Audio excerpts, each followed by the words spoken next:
So if you're listening to the show, you might know that I have been going through shit lately.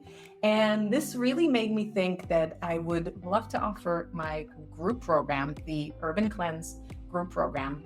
But this time I am part of the group. I would like to go back to losing the weight that I gained these past couple of years. And I would like to feel better in my own skin. And I know a lot of you do too. And I do know that my program does work if I only did it myself. So if you'd like to join, please go on www.Organilicious.ch, click on the Urban Cleanse button and join us. It'll be loads of fun. We'll do it together. I will be your support, your knowledge, as well as your team member. I'm looking forward to see you there. Thanks a lot.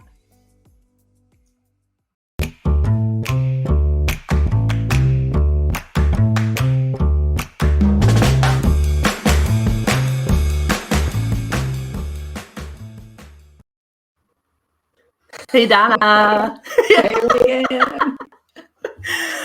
I love our music. I know. And I love your visuals. You're doing such a great job. Sorry, I'm loud. You're doing such a great job. I love it. A little bouncing burger. Yeah. Well, you know what? When I went looking for pictures on like fat, it's not like, It's never sexy. Cartoons are the best. Like a little blob of white junk. Anyway, so today we are talking about fat. It's called the Skinny on Fat. We're just gonna dive right into this episode, and this will be interesting. Obviously, there's a lot to talk about with fat, so we won't cover everything. And we are not medical doctors, so there you go. This is for fun. This is to learn a little bit more than you knew before about fat. Learn a little, teach a little.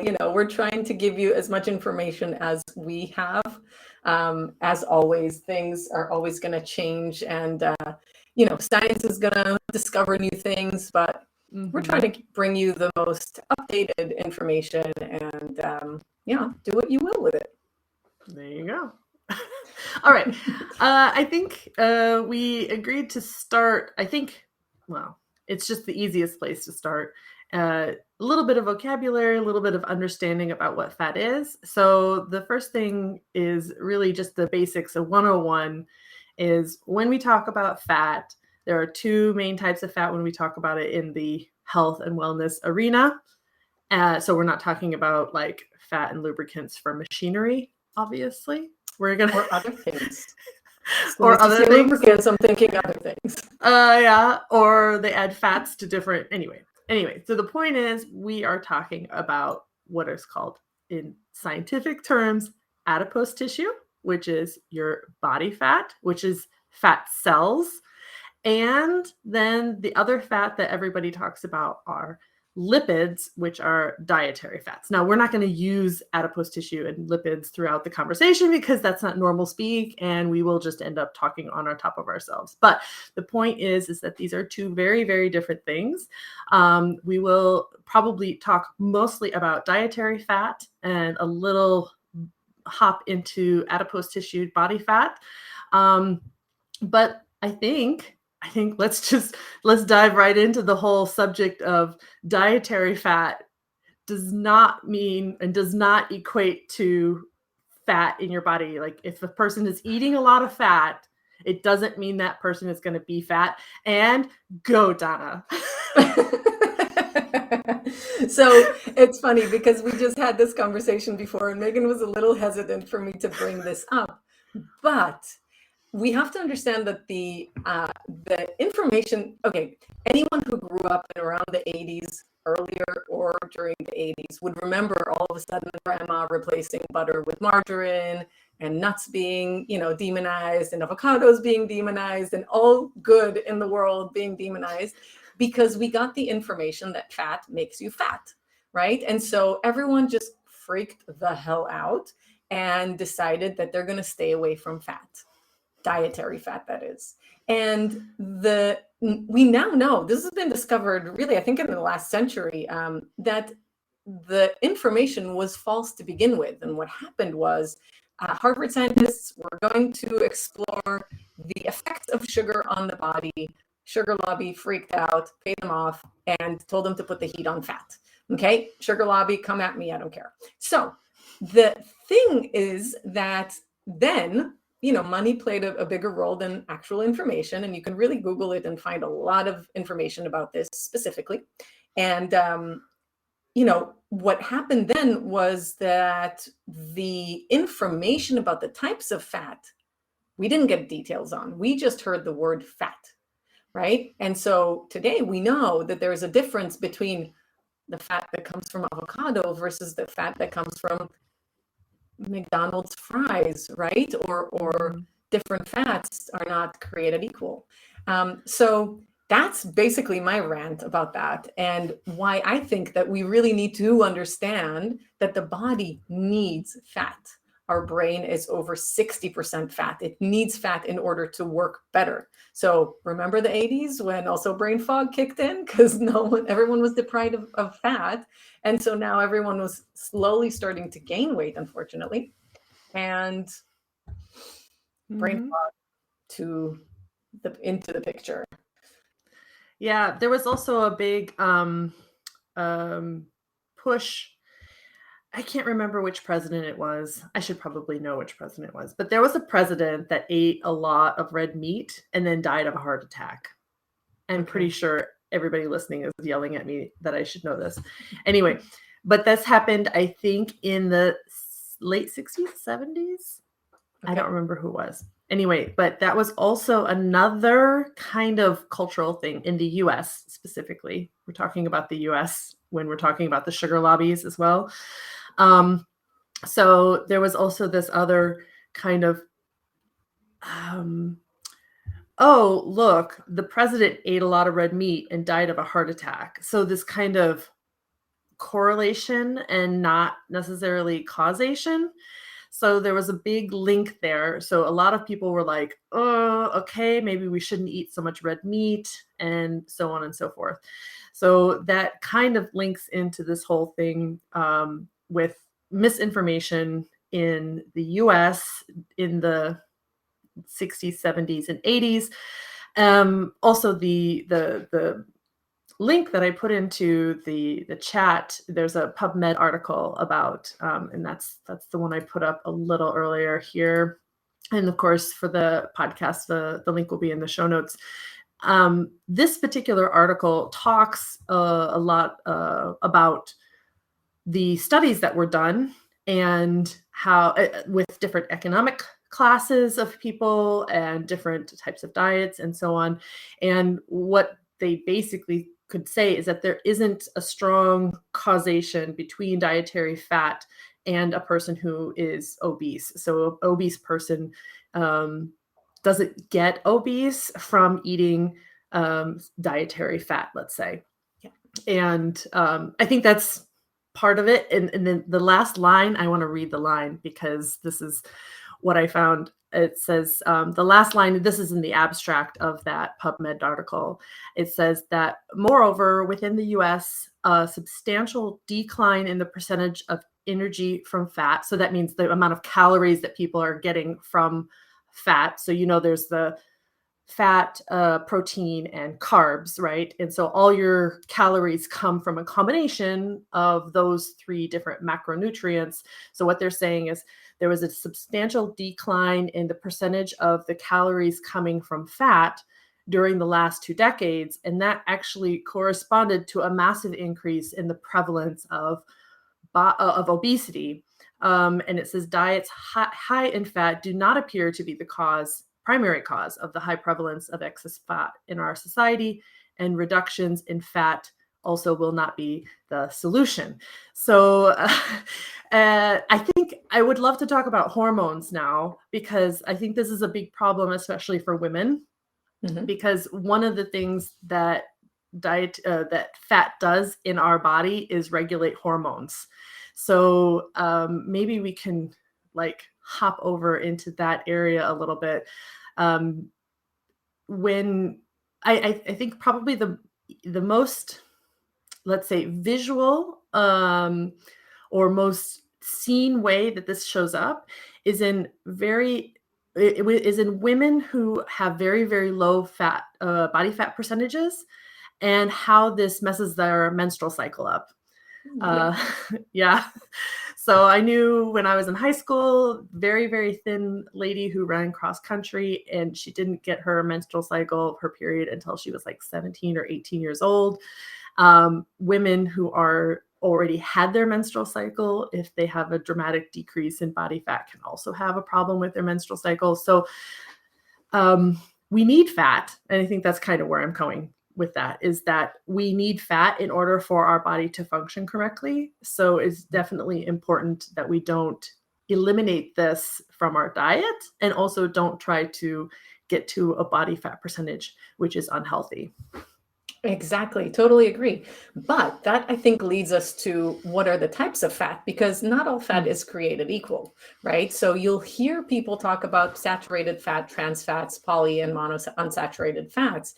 And what are the differences, right? What do we need to watch out from, and what do we need to be happily consuming without necessarily weighing it, counting it, making sure that we're not, that we're getting not too much, not too little, or whatnot. I think there has been, again, a lot of misconception, misunderstanding about saturated fats.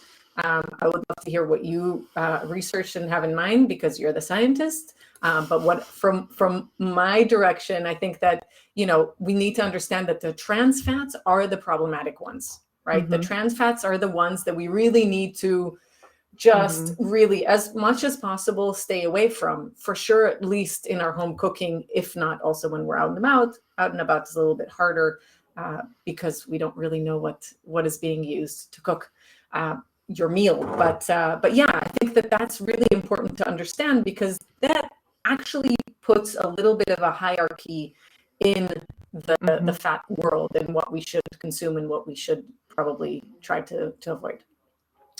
Yeah, definitely. Trans fats, that got a lot of publicity in the States, at least, because honestly, I'm not sure if trans fats were ever allowed in Europe, because Europe usually has a higher, a lower tolerance, to that kind of, you have to prove that it's healthy, not prove that it's bad type of philosophy when it comes to food and intake of food in Europe. So, but at least in the US, I know that there was quite a big kerfuffle about trans fats in the 90s.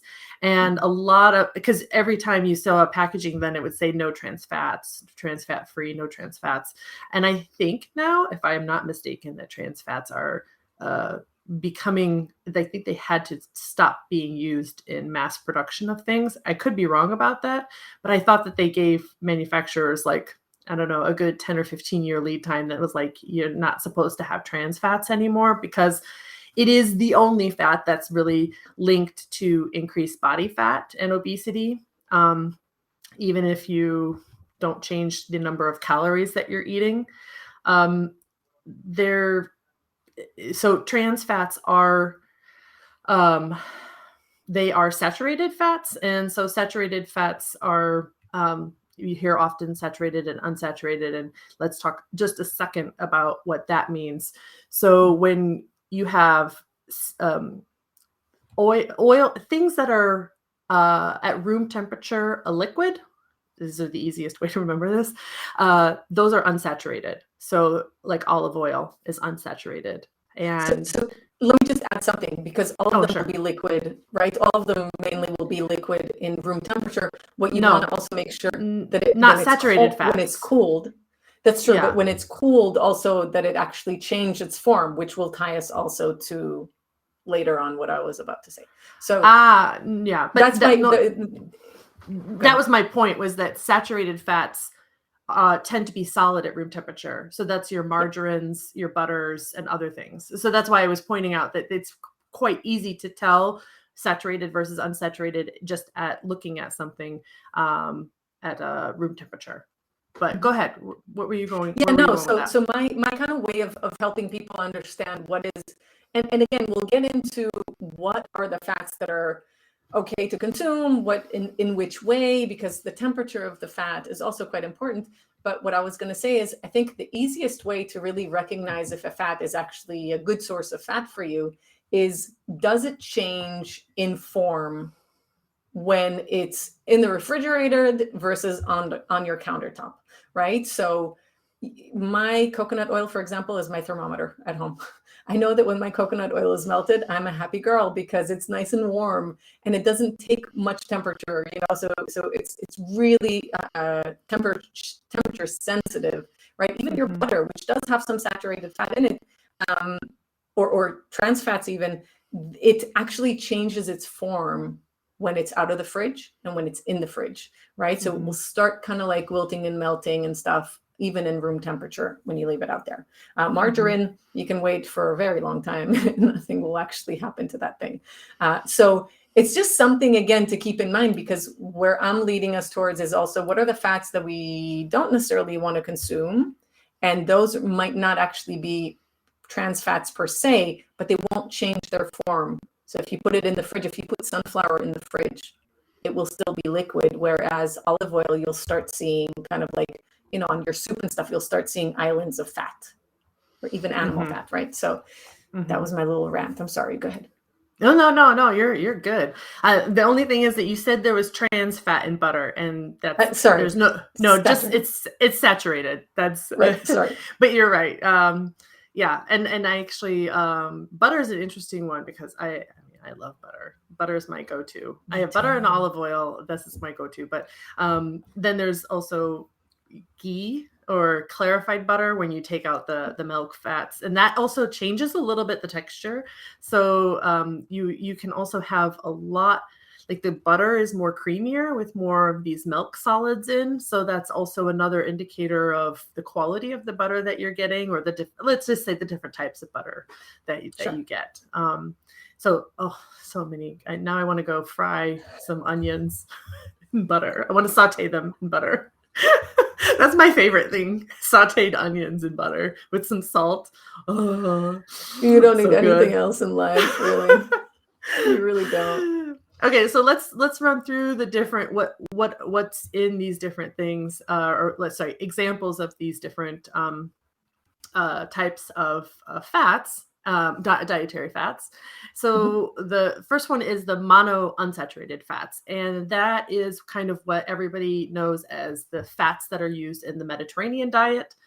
These are the good ones. These are the olive, peanut, canola oils, that tree nuts, tree nuts like almonds, pecans, and hazelnuts. Seeds like sesame and pumpkin seed, avocado. These are all sources of monounsaturated fats. Now, we do have an episode coming up where we've talked with a lady about olive oil and about the processing. So I don't think we're going to get in too deep to the processing here, but processing can make a good oil bad. Let's just put it that. And then we encourage you to listen to the olive oil episode that we have coming up, because she goes a lot more into how the processing is shit and makes good oil bad. So not all olive oil that's sitting on your shelf at the grocery store is good. Let's put it that way. And that's a good teaser for that episode that's coming up. Let's see. What are your go-to? What oils do you use at home? You just mentioned coconut oil. So yeah, you're gonna hate me, but some of the oils that you actually mentioned now, I would say are not necessarily ones that I would recommend using. And this is where we're getting into the omega-3s and omega-6s story, right? You guys might have seen our teaser that Megan awesomely put together about omega-6s and omega-3s. So our body does need, it forms omega-9. It needs omega-6 and omega-3 from an external, like we can't form it in our body alone.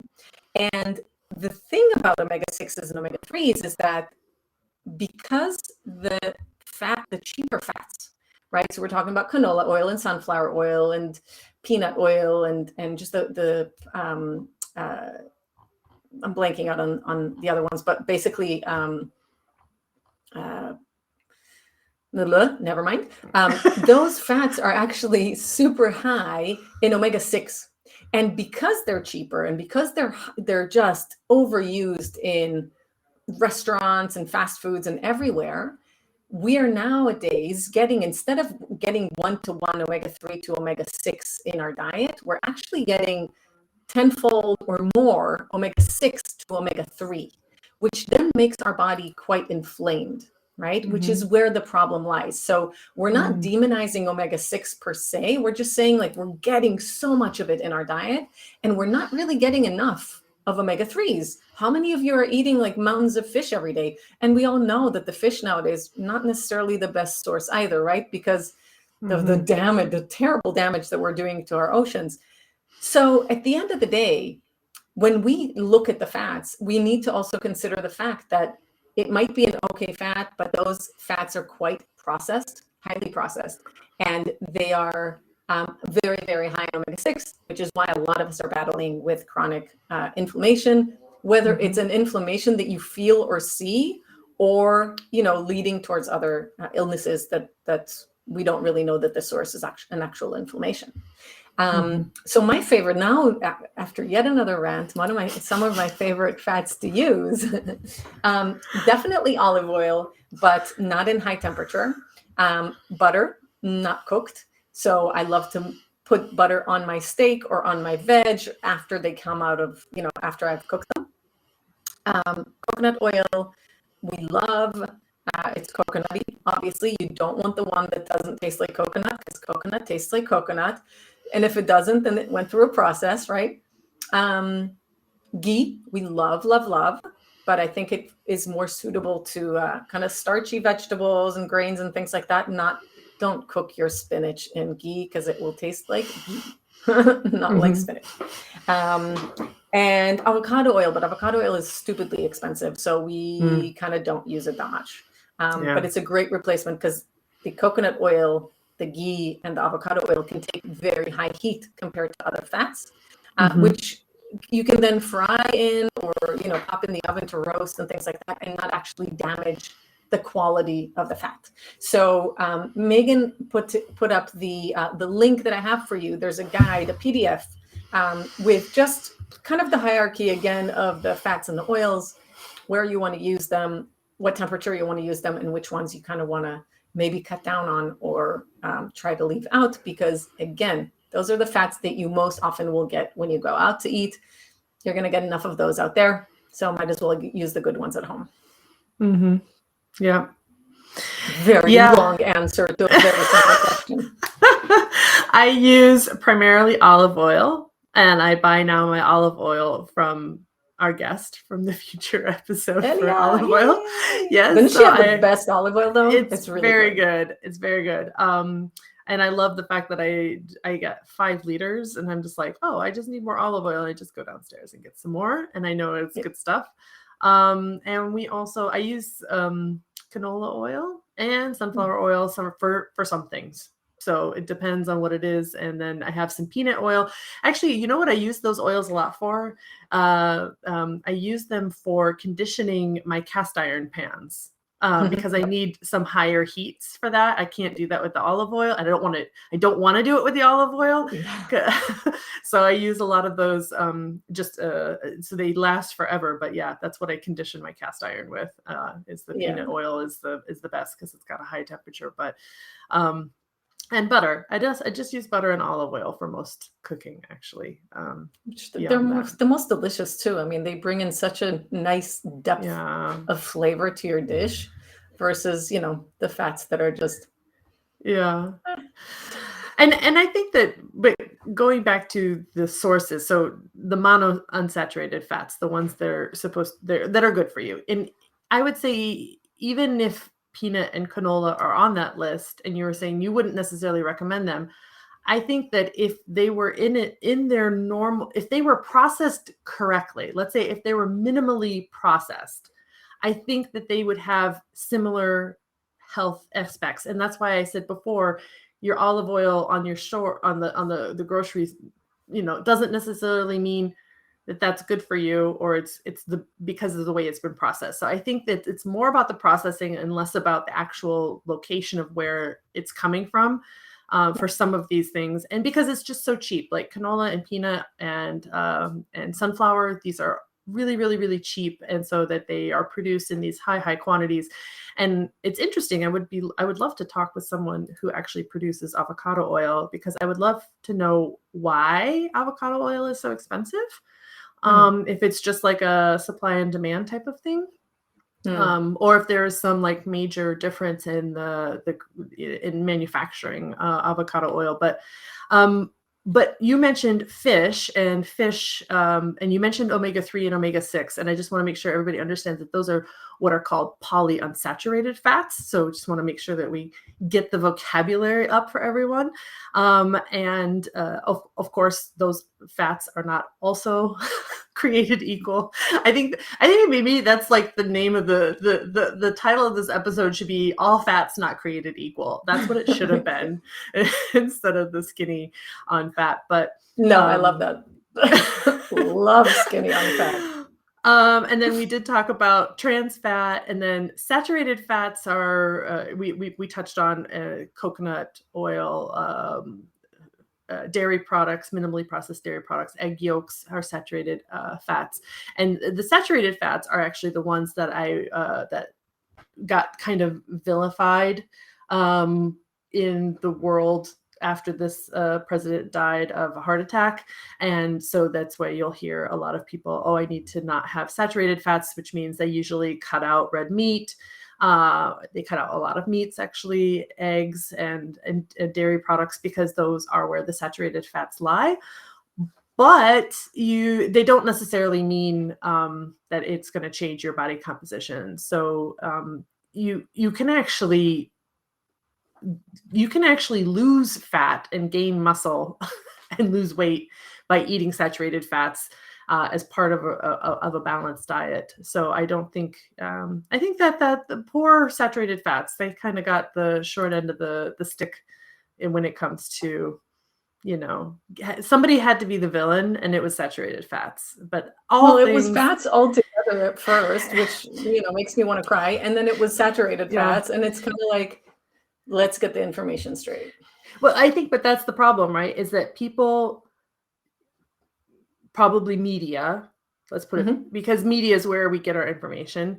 They say, oh, it's too detailed to say this or that, or they do say it, but somehow the term before it, saturated, polyunsaturated, monounsaturated, to the average consumer, they just see the word fat. Right? They go, oh, I know there's different fats, but I don't understand. Yeah. And to tell you, honestly, there's a lot of times I'm like, wait, which one is the good one? And I'm trying to go back and remember, which ones should I get? Which one? I mean, I did that the other day. I'm like, which one's better for you? Canola or sunflower? If I have to use those for anything, which one would I, And so I think it's just the case where you just have to kind of, if you're interested in it, you'll know. And if you're not interested in it, like anything else, you won't care, and you'll just grab whatever the cheapest oil is off the shelf and not worry about it. You're most likely not even listening to this episode if you don't care about it. So there goes that. Yeah, no, but it's, I think, and this is why I know that, some people, I love our duo, because some people will be like you. They'll need the nitty gritty. They'll need the information to kind of understand it. And they'll read the full article beginning to end. And a lot of people are going to read the title and maybe the subtitle. Yeah. And that's about it, right? And so if an article, if we're talking about media, if an article doesn't have that information in there and just in one way, shape, or form say fat is evil, then we've lost most of the population already. Right. To that information. And so I think you're right. I think that the media has a huge part in it. I think that, even with the media, how much do we expect a journalist to research about every single thing that they write about every single day, right? So they need to deliver it in a way that is very quick and easy as well, which is why I put together this PDF, but I also try to explain to people, like, we need to think about the process. Sunflowers are incredible for you. peanuts are not that bad for you unless you're sensitive to legumes or if they're moldy, right? But they're a good source of some people. Some people also say that peanuts are terrible for you, but I don't know what these people eat at the end of the day, but you want to know that whatever the fat is, the closer the source of it to its original state is going to be better for you, if that makes sense, right? So the sunflowers are going through a huge process, and until they become this fat, they've lost all of the good nutrients in them. They've become very high, very inflammatory fats.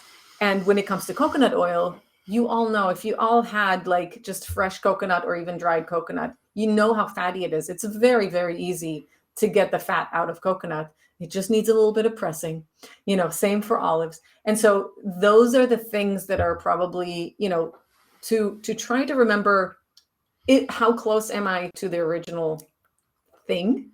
And again, thinking about how it reacts to temperature, right? Fridge versus tabletop. So if you're having a countertop, if you're having your sunflower oil or canola oil and things like that in the fridge, they'll still stay beautifully liquid. And if you put, the butter, the coconut oil, the ghee, all of these good high quality fats, even just in the refrigerator, so not huge, I'm not talking about freezing, they will immediately solidify quite well. And then, so that's kind of the easiest way for me to explain it to people who are not scientists. They're just simple-minded like I am, and want to just get the understanding of, well, what do I use? Just give me the gist of it. You got the PDF, check it out.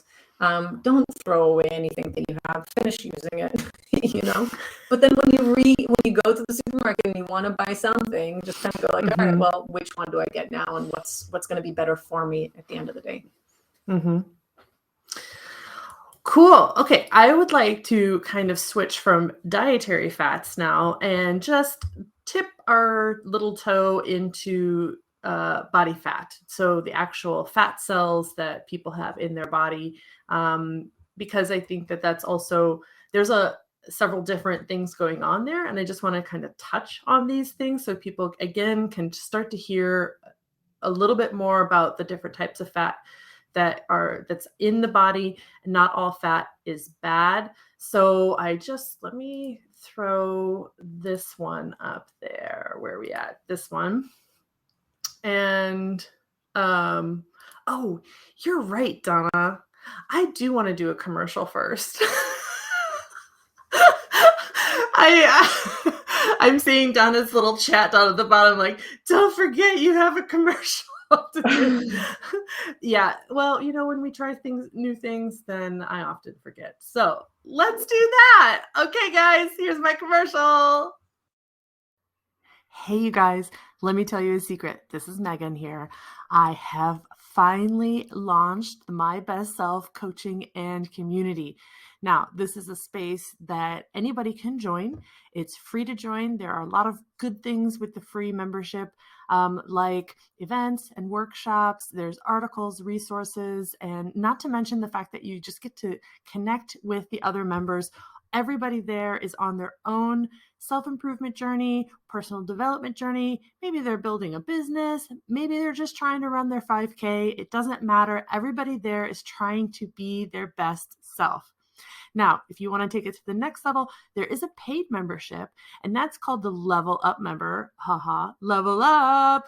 And with that, you get group coaching every week, which is really awesome because that's super motivating for you to accomplish your goals. You also have weekly goal sharing, which is at the beginning of the week, we share our goals, we help each other out, we support each other. And at the end of the week, we see where we were. And then in addition to that, you can also have your own accountability partner or partners if you want. So all of that plus more is with the paid Level Up membership. So I just wanted to sneak into this episode and tell you a little bit about that. You can check it out at community.mybestself.fit. And I'll leave a link for this in the show notes. I hope to see you there. Bye. I love that. Thanks. Okay, now let me restart what I was saying before. I want to shift into body fat and talk just a little bit about that. So I mentioned it kind of at the top of the hour a little bit about how body fat is beneficial to us, especially when it comes to hormones. But let's dive in a little bit deeper here. So there's two kind of topics here. One is the types of fat cells. So you can see those are white, brown, and beige cells. And then these are stored in three different ways. They're stored as essential fat, subcutaneous fat, or visceral fat. So let's just hop right through those real quick. So white fat is what most people think of. White fat is made up of large white cells that are stored under your skin or around your organs. And this is your body's way of storing energy for later use. So I think this is what most people commonly think of as fat in the body. I mentioned it already before that this type of fat also plays a large role in the function of hormones. So specifically estrogen, leptin, which is the hormone that signals or stimulates hunger, insulin, which is your hormone that regulates your blood glucose levels, cortisol, which is your stress hormone, and your growth hormone. So all of those things are impacted by fat. And also this is interesting because fat can have its own so a lot of people think that people have metabolic issues, blood glucose issues and things like that because they're fat, but actually it's sometimes the other way around. They become fat because of those metabolic issues. And then because fat has such a big impact on your hormones, it's kind of like it's like its own hormone ecosystem in itself if you have too much fat on your body. So that's a whole nother topic. It's just wild out there, like the information that you can learn about fat and how it plays in your body. Some statistics or some notes on numbers. So for example, non-athletic people, so normal people who are not ultra athletes, men should have at least somewhere between 14 to 24% of body fat, and women should be 21 to 31% body fat, just as a range. So again, when I said if you're below that range, that can have impacts on your hormones. And if you're above that range, that can also have impacts on type 2 diabetes, high blood pressure, stroke, hormone imbalances. I think that's the biggest one. I think we should do a whole episode on hormone imbalances. Donna, can we put that on the list? Yes, hormone imbalances, because that's like this vicious cycle, because once the hormones become imbalanced, it is very difficult to like stick something in there and get them back into balance. It's very difficult, but not impossible. So that's white fat. A brown fat is actually what's primarily found in babies. And then in adults, it's located around your neck and your shoulders. And brown fat kind of has a good, kind of a good vibe in the wellness community, because brown fat is the one where if you're doing kind of like cold water swims, it's supposed to stimulate the brown fat, and brown fat actually helps for you to burn fatty acids. So it's actually a fat that helps you burn fat, but we don't as adults have very much of it, but that's also another topic that I'd be interested in. And then the third type of cell, which is, I had not heard of this before, which is beige, which is apparently kind of coming out with some new research coming out on this. And it is fat cells that somewhere function between brown and white fat cells, where beige cells can burn fat rather than store it. So it's maybe that's what people are talking about when they do these cold water baths or cold water swimming, is maybe they're increasing now the beige cells. So what I find is fascinating is that there's still a lot of research being done about fat cells. It's not like everything is known and that's it. So I think that's exciting. And yeah, so it's those are the three different types of cells. Do you have any thoughts on those three different types of cells, Donna? Not on those specifically, but I just had a flashback to, we had an episode on sleep, and Mhm. we did talk to Martin about stress as well.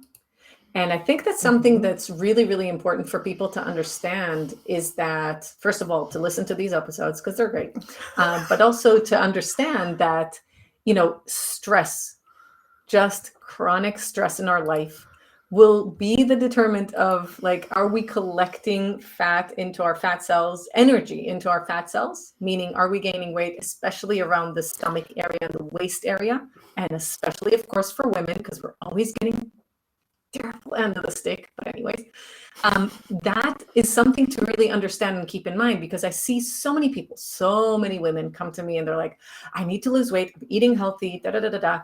But then you get that energy of, like, they're just, just go, go, go. And they're very high stress level jobs, very high stress level at home. And that will already help you, or either lose weight or gain weight, depending on what you do with that stress. Okay. So we're as humans, we're always trying to demonize something and find that quick fix, right? But at the end of the day, a little bit of mindfulness, a little bit of, like, de-stressing, meditation, breathing exercises, it doesn't have to be something big. We're not expecting anyone to meditate for 20 hours a day, because then, we don't have time to work and make money. But if you do put a little bit more effort into the sleep and the quality of sleep that you're getting, the stress levels, and there's also good versus bad stress. Of course, the good stress keeps us on our toes. The bad stress just wipes us out. Those are the things that you want to keep in mind if you're listening to this episode and we're hoping to hear about how to lose weight. That's one of the things that's going to help you, is to de-stress a little bit, to get a little bit of, one-on-one time with yourself, and and make sure that that's something that you look at even before you're looking at your plate. So that. Yeah, I think that goes into our ever-present, it's all connected. Like, you can't just focus on one area. Unfortunately not. Yeah. Okay, then I think the last thing I wanted to touch on, kind of the sciencey side, is really how we store these things, because I talk about this the most when I'm talking, because I am terrified of visceral fat, but let's get to this in a second. So these fats that I just talked about, white, brown, and beige, are stored in 3 different ways in the body. So the first is essential fat, and that was kind of what I was alluding to again, which is the essential fat is the fat that plays like the major role in your hormone regulation, especially the hormones that control fertility, your vitamin absorption, your temperature regulation, and so on. So this is actually the fat that's found in your brain. And I didn't know this, but there's fat in your bone marrow. I guess that makes sense. I just didn't connect those dots. Nerves, and also the membranes that protect your organs are these essential fats. The next where it's stored is subcutaneous. And this is kind of, again, what everybody thinks of when they think of fat, is they think of white cells and subcutaneous. And subcutaneous just literally means that it's under the skin. That's a combination of white, brown, and beige cells. And that is what you can pinch, that is, that's what you can actually touch and pinch. And they actually measure that with calipers.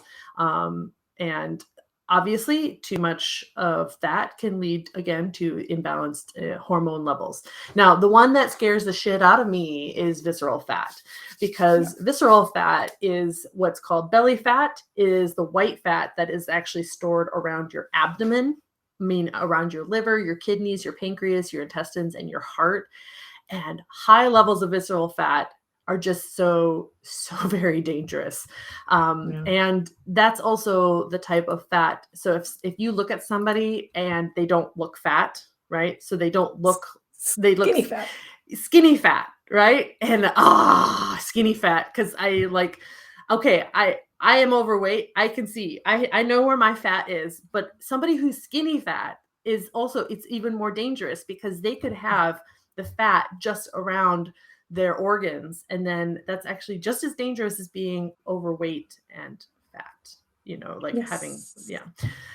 So yeah, so that's so I just really wanted to make sure we got those things out there in terms of, so people can talk about things the right way. If you work with a personal trainer, if you work with somebody, a doctor, and they can measure these things, right? You can get a scale that can measure fat, but the best way is to get these things measured. If you're unsure, especially if you're really, really thin and you think you might not have enough body fat, that's also something that I think you should check, because that has just as much impact on your hormones as being overweight, where the fat also affects your hormones. So the balance is to be in the right zone so your hormones and the rest of your body functions okay. Exactly. Balance your weight instead of trying to lose weight or whatnot. I think that's the most important part, is like, let your body naturally balance itself out by giving it the right information. The right source of information will always bring to the right health. Awesome. So should we tie it up with just a few kind of like boom, boom, boom?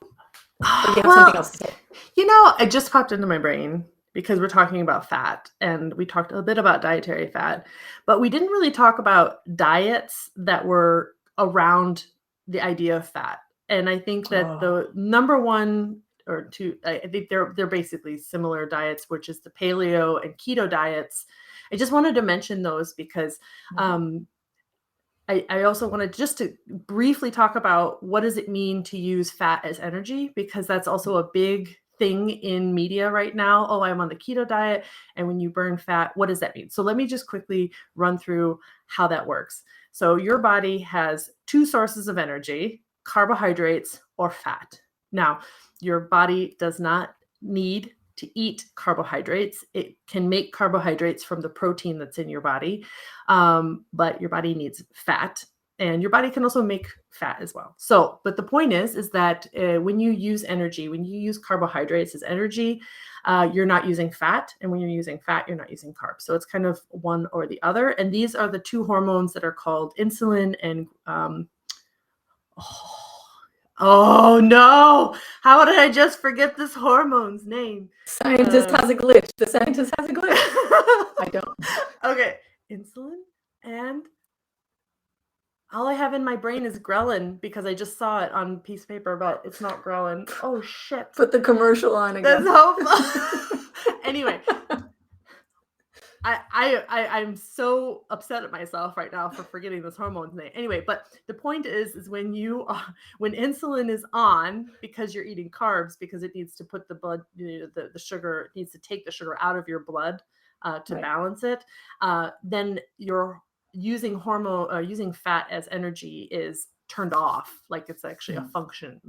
And then when your blood sugar gets low, and this other hormone, which I will kick myself later for not remembering, that gets turned on, that puts sugar back into your blood, and therefore it also allows you to use fat as energy. So when you eat carbs, you can't burn fat for energy. You're burning fat all the time, regardless of whatever, but you'll burn more fat if you have it as energy. So what does that look like? The fat is converted into what are called ketone bodies. And then the ketone bodies are what is actually used for energy. And your body, because it's kind of like shifting the fuel that it's using, when you do this shift between eating carbs for energy and then shifting to fat for energy, then your body goes through a little transition. And this is often known as the keto flu, where you kind of feel like shit for 3 days, maybe 2 days, 2 to 3 days, depending on how fast you do this, your body shifts. And that you kind of know, okay, if you reduce your carbs and you go through this, like you feel like crap, you feel like you've got the flu, literally, and then you come out the other side, and then you're actually using your fat for energy. There is nothing wrong with this. People who have diabetes, they have another condition that's called ketoacidosis, which is bad. That just means that their body is not functioning correctly. But humans that do not have diabetes,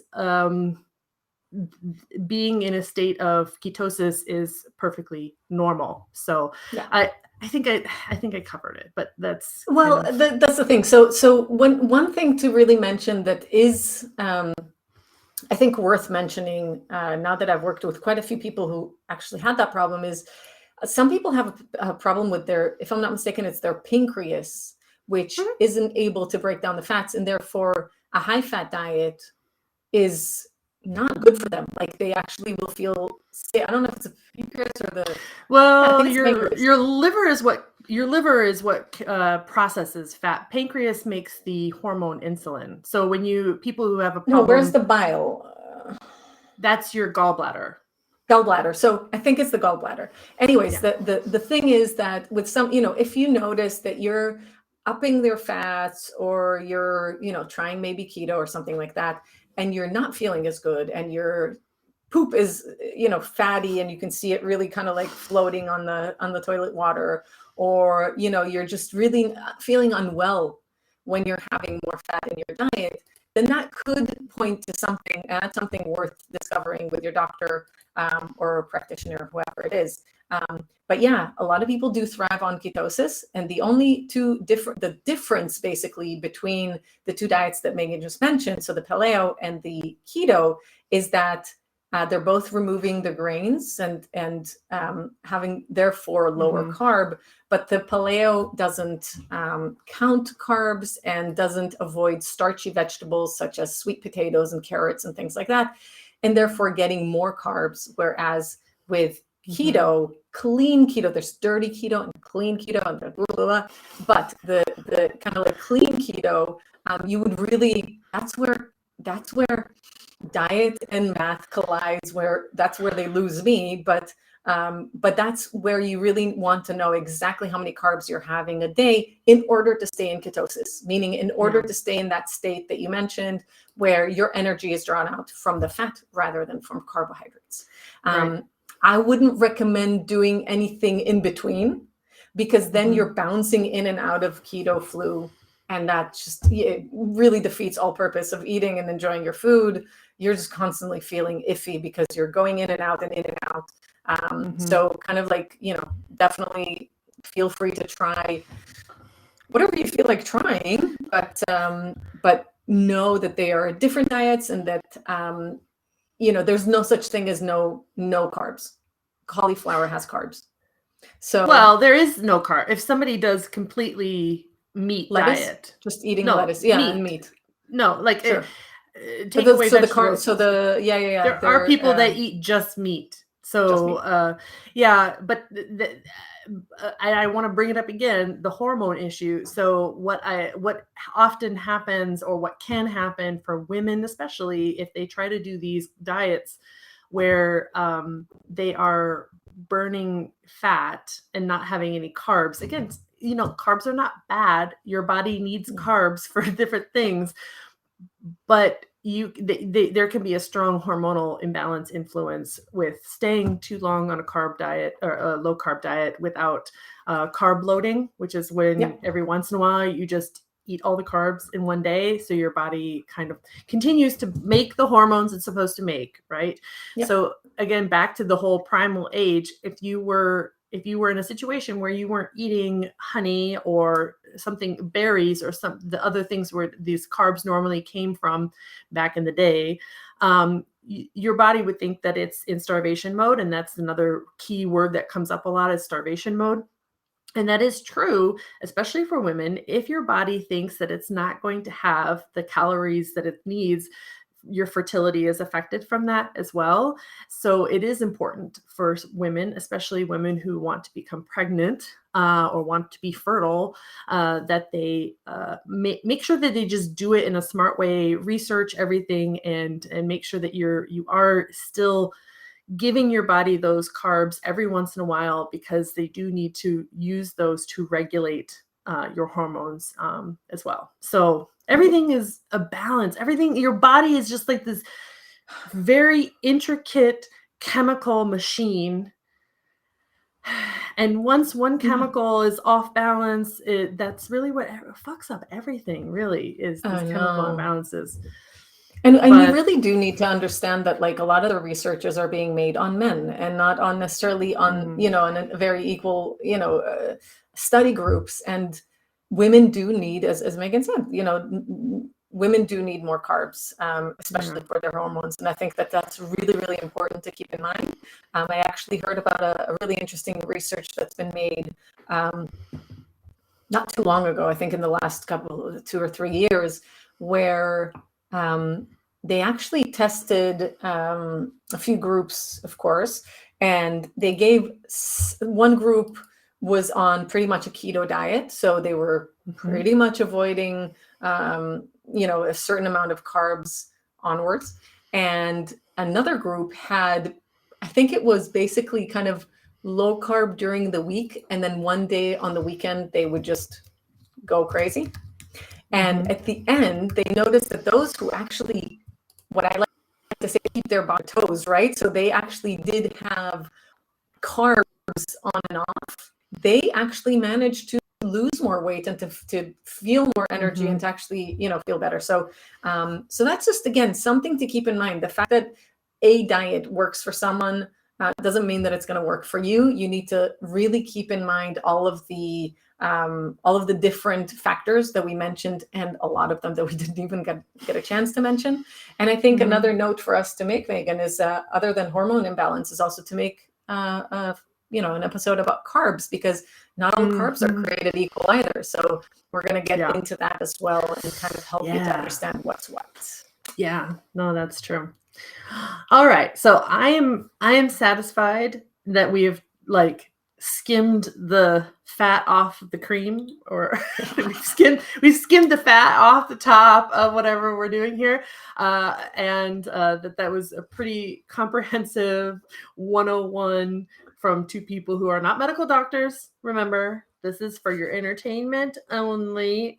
You can come for us, but that's fine. We don't care. Yeah, we just wanted to talk about it because, that's why we're here. We just love to talk about this stuff because that's what we do. I think. Yeah. Donna, you have anything else that you want to talk about? I kind of want to know from our audience what they think about our new video positioning. Yes, that's true. So we're trying a new angle for those of you who are watching on video, which you can watch on video. Thank you, because that helped me. I wanted to remember to plug the video.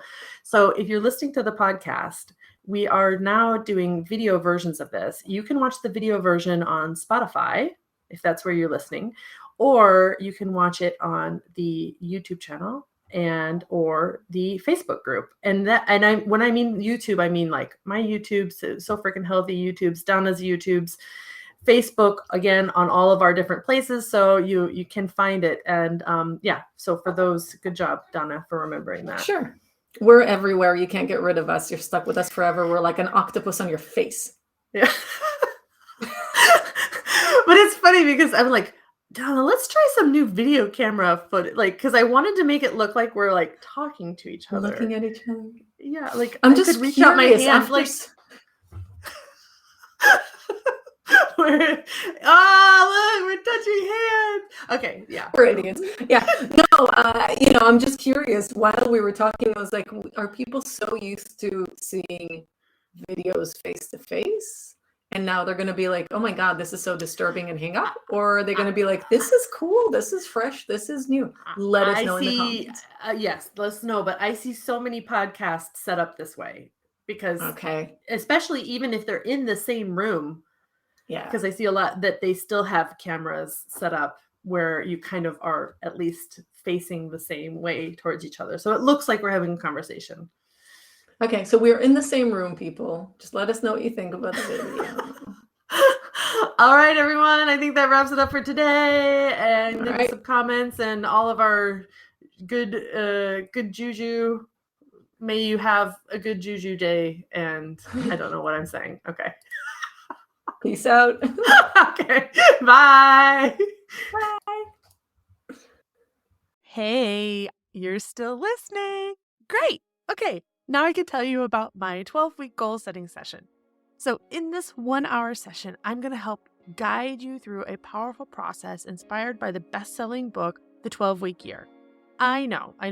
Everybody at this time of the year starts to think about year-long goals. And I would argue that year-long goals are really hard to contextualize. What is going to be happening in a year from now? You have no idea. But 12 weeks gives you a little bit better understanding because you kind of already have your calendar booked out for the next 12 weeks, kind of know what's going to be going on. So if you can focus your goals on the next 12 weeks, you can make some really big actionable steps towards your long-term vision. So in this 1-hour session, we do talk about long-term vision. We talk about where you want to be. We talk about what your 5-year, 10-year, 3-year, all those goals are. But that's only a brief part. We know, we see the long distance view, but let's break that down. And then we get into the 1 to 3 strategic 12-week goals that are going to get you to those long-term vision. Then we're going to put that into a really cool action plan with like checklists and timing and all that jazz to make sure that you are clear and that you have accountability to get those goals done. And then that's not it.